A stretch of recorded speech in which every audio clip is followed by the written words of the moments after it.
To be honored by your peers is incredibly gratifying, and I am so thankful to my colleagues across the league for this recognition. I'm also grateful to the talented and dedicated coaching staff I work with every day in Toronto. To be recognized with an award that bears Michael H. Goldberg's name is very special. In my mind, LeBron James is the best player in the league. I look back and see what life could have been if I hadn't applied myself in basketball, and I'm really thankful for every experience I've had. Black, white, and brown people have to work together to find new answers. The only way we can stop the systemic problems that people of color have faced all our lives is through honesty and transparency. When I first became a head coach in Toronto, I was more of a dictator, wanted to do everything, all the development, defense, offense, whatever it was.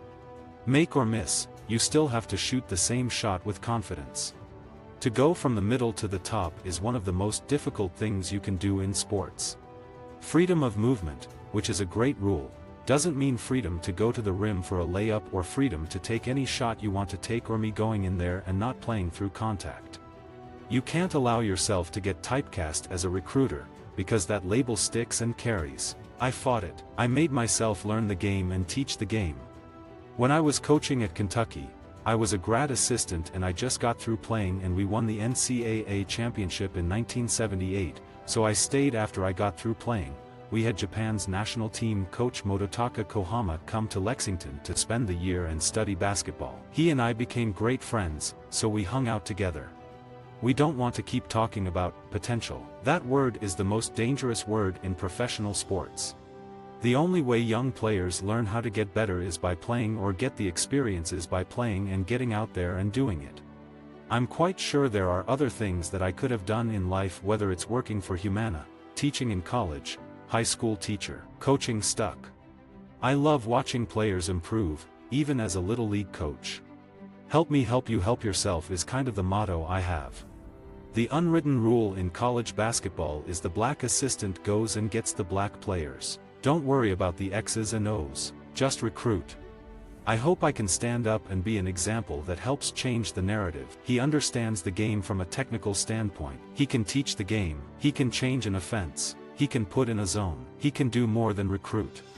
To me, there's no honor to say, I'm going to start. As long as you're getting minutes, you're closing games, that shows more of the value to the team than to say you're a starter. It's a different animal when you're in the NBA. You come in this league and you've got 7-footers who play 7 foot who are going to protect that rim come hell or high water. Players want to get better with their skill set and three-point shooting, ball handling, their bodies, whatever it is, but everything starts with a sense of urgency. It irks me when I read the narrative that Dwane is salty. I can't say anything right. I'm not a big car person. I'm not into lots of fancy things. I have confidence in my manhood to be able to cry at a movie or at a wedding, too. I have a favorite poem, from Rudyard Kipling. It's called L'Envoi. I'm not a very materialistic person. In the NBA, it's wins and losses. You don't have to deal with some of the hypocrisy of college athletics. That really makes you feel good when guys are using some of your terminology and some of your plays in a different country.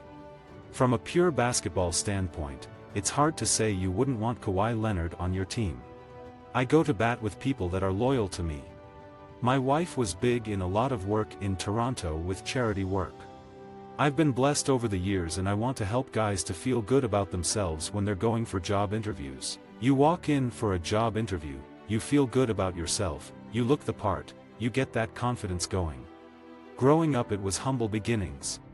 I totally can relate to guys going in for job interviews, and not having a tie, not having a white shirt, and that type of thing to wear. That's why I think as coaches we can do things to help. We have plenty.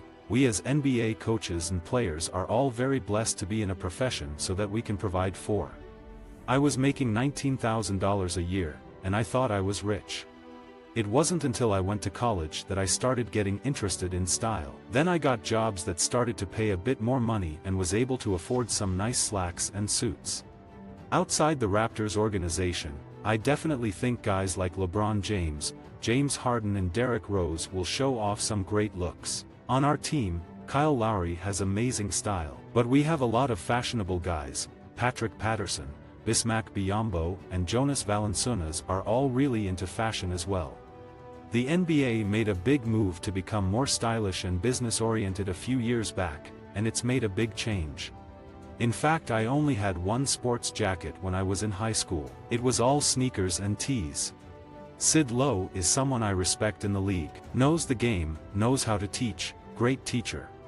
Sean Sweeney is a defensive guy that did a great job with Milwaukee.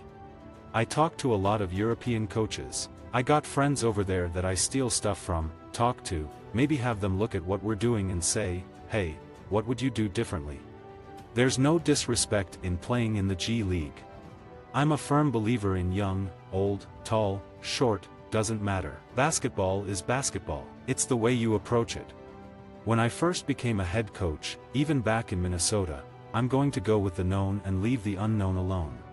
There's nothing that can teach you about the playoffs besides going through it. You can't surprise LeBron anymore. He's such a smart player. His intellect has caught up with his athletic ability.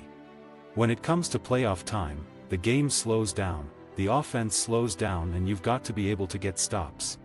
You can't have mental breakdowns defensively because teams like Golden State and Cleveland will make you pay dearly. Watching a guy go from not having ever played an NBA game before to growing up and developing into an all-star player, that's probably the most rewarding thing that you can do as a coach. I knew I was going to have to work my way back to coaching in the States, and I had a job offer here before I went to Japan, but I thought it was the right thing to get away. I had some friends over there. Visit our website for more quotes, quoting.com.